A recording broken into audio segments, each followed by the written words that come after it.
Hey, happy day, Sharon Horne-Ellstrom here. Day 514 of What's She Up To Now, as I'm transitioning from the brick and mortar world of corporate America and real businesses to the online world of business. I am sharing my journey every day. I'm just documenting what I'm working on, how's it going.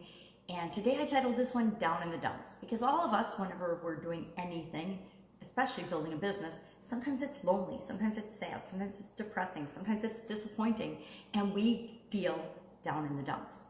Now, down in the dumps, to me, there's a difference between feeling a little bit down in the dumps, to me, is very different than depression. But some people actually will roll with feeling bad or sad or lonely or disappointed all the way down to depression. And as I learned in my early 20s, I was a big Tony Robbins follower. I had some health challenges and I just was really struggling, and I determined that I could either be depressed and sad and bedridden and feel miserable and stay there, or I was going to have to figure something else out. And I decided I had to figure something else out. So Tony Robbins teaches this technique of changing how we define words, changing how we define feelings for ourselves. And we do this with everything. I've done it with depression. I've done it with frustration. I've done it with happiness. I've done it with success. I've done it with feeling good. I've done it with well-being.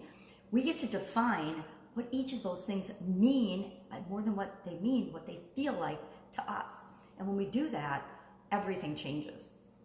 By taking depression and setting up the rules for what it meant for me to feel depressed and what I had to do to feel depressed, to make it almost impossible to feel depressed, I don't think since I've done that exercise, I've ever truly felt what I would call depressed in my life. And I've had some really, really bad things happen.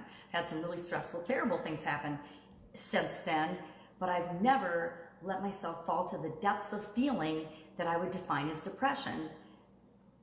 I just don't let myself do that.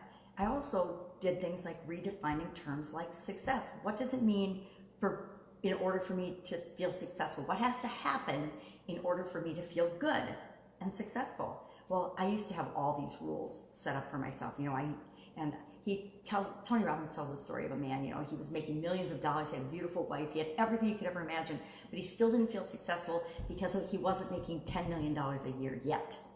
And so he wasn't happy, he wasn't satisfied, he didn't feel good ever because he wasn't at that $10 million a year mark. And this is, 30, 40 years ago, so that's a really big number back then, right? It's a really big number for a lot of us now. And he tells the story of how he taught that man to rechange his rules for feeling success. And that comes, to me, that speaks to appreciating what we have now. And not thinking that that's all we're ever going to have, but appreciating what we already have. Being grateful for what already is and what we've already created. It gives us permission to celebrate our successes and our journey along the way. Knowing that success really is all about the journey. It's not about the destination. It's not about where we end up. It's about who we become along the way. So down in the dumps, depression, those were things that I, took out of my, I still get down in the dumps sometimes. Who am I kidding? But depression is something gone. I don't know. And I'm really close to people that have severe depression. Some of it is, externally created through injury and illness. But like I said, I had to change that for myself so that I wouldn't ever let myself feel that. I am one of those people that has had chronic pain and chronic illness and challenges throughout my life. And so I learned early on that depression wasn't going to be my go-to feeling, because if it was, I probably wouldn't be here talking to you right now. Actually, I guarantee I wouldn't be here talking to you now, because a while back I had a sudden cardiac arrest, and had I not done some of the preliminary work in my 20s and 30s and 40s, I don't think I'd still be here. I know I wouldn't be, and that's really kind of eye-opening to say and understand and admit, but it's absolutely true. So when we're feeling down in the dumps, we have to have things that we can automatically do that will take us out of that experience, out of that feeling. I actually keep on my refrigerator at home a list. It's just a little piece of one of those to-do list papers with a bunch of, I think there's like 20, 25 things on it, and I add things as I think of them. I don't think I've ever crossed anything out, but there's some things I just don't do because they're not my go-to thing anymore. But I have a list of things that I can automatically do if I start to feel sad or upset about something or frustrated, I go to that list, I look at it, I pick something on the list, and I do that. And I think there's things like, take a hot bubble bath, go for a walk, go outside and take 5 deep breaths and just breathe for a minute, listen to a meditation, call a friend. There's all kinds of things like that on that list that are my go-to things when I need a little pick-me-up, when I'm feeling like, oh my God, really, have I got to do this again?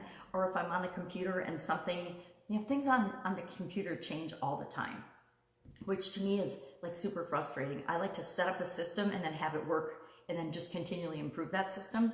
So when we depend on things that aren't created by us, different things like right now I'm on Facebook Live making this video. Facebook Live changes, how you do it, the steps you go through to do it.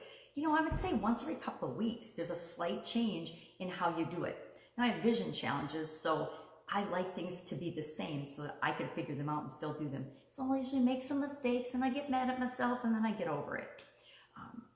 So how we deal with things like that, it's 100% entirely up to us. And that's the biggest thing that I've learned and had to own, is that if I'm feeling any way I'm feeling, it's because I'm choosing to feel that way. I know Eleanor Roosevelt said that a long, long time ago, and I'm sure many wise people, even generations ago before her, said that, what we choose to feel and what we choose to think about and focus on and believe is entirely up to us. And once we get that, once we realize that we really have that much personal power and control, and we start to act upon it, everything changes. What we think about, what we look at, and how we look at it changes everything. It changes what we see. It changes what we experience. It changes the whole trajectory and direction of our lives. So that's my little thing about Down in the Dumps today. I would love if you would share in the comments below, what do you do? Because I'm always looking to add to my personal list. And I know that's selfish to ask, but I think it might help not only me, but other people as well. What do you do? What are some things that you do that make you feel better when you're feeling down in the dumps, when you have a disappointment, when you're feeling stressed out? Because stress is an indicator that there's something off, that there's something wrong, right? Or there's something that we're acting as if it's all terrible and wrong. Stress is such an interesting topic to me, because even good things that happen in our life stress us out. Any change stresses us out as human beings, which is really interesting because everything is always changing. So if we don't find a way to embrace change and love change and get excited about it, we're always in this state of in stress, right? And who wants to live that way? It's too hard on us. So what are some things that you do? Share in the comments below. I would love to know. And let me just say, what am I working on? I'm at the cabin this weekend, so I'm still doing my 90-day challenge, because once I commit to something, I'm going to do it. Today is day 54, I believe, of the challenge, and I'm working on a segment about offer creation and how to make irresistible offers so that everything you offer, people love. The people that you're offering it for, the ones that it's for, it's irresistible to them, and they're like, oh my God, I gotta have it. And that makes you impervious to the competition. I mean, competition becomes irrelevant when you're serving your ideal people better than anyone else. Then there is no competition, because they come to you, they love you, they know, like, and trust you, and they love what you do for them, and they know that you're going to always, over deliver and under promise. So game over, right? And again, it's not game over for everybody. We don't need everybody. We only want the people that are right for us to be interacting with. That makes life a lot less stressful and a lot less opportunity for being down in the dumps, because when we're helping people that we love to help and giving to them and providing things to them that make their lives better, geez, nothing feels better than that. So that's what I'm working on. Just a 90-day challenge, and then my daily videos today. And that's all I do when I'm at the cabin. The rest is all about recharging my batteries, having fun, getting out in nature, enjoying the beautiful place and the amazing people, so that I can recharge my batteries and I can have energy when I'm back at home to do the things that I do. That's it. Have an awesome day. I'll, of course, be with you tomorrow back home in my little corner of my office. Take care. Bye.